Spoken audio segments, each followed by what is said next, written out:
Karibu katika tafakari ya leo. Ukiangalia ua linalochanua asubuhi, unapata picha kamili ya maisha. Maua hayaringi kwa sababu yana rangi ya kupendeza, wala hayalii yakijua kwamba jioni yatakauka na kudondoka. Yanaishi wakati wao uliopo kwa ukamilifu.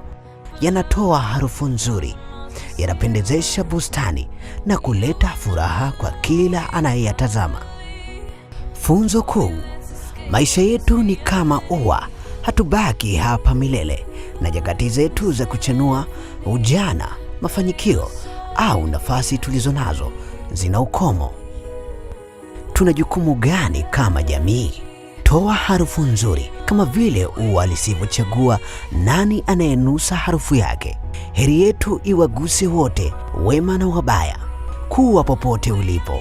Maua mengi yanachanua katikati ya miba au kwenye udongo mkavu, lakini bado yanapendeza.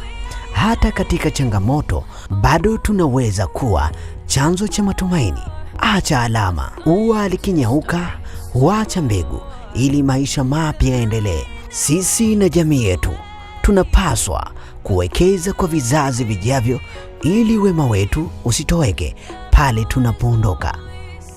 Kama ulivyo uzuri wa ua, maisha si urefu wa siku tulizoishi, bali ni thamani na mguso tulioacha kwenye mioyo ya wengine wakati tukiwa bado tunachanua.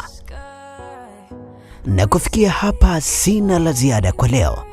Langu jina ni Jacob Morris wa Drone Media. Tukutane tena katika tafakuri ijayo.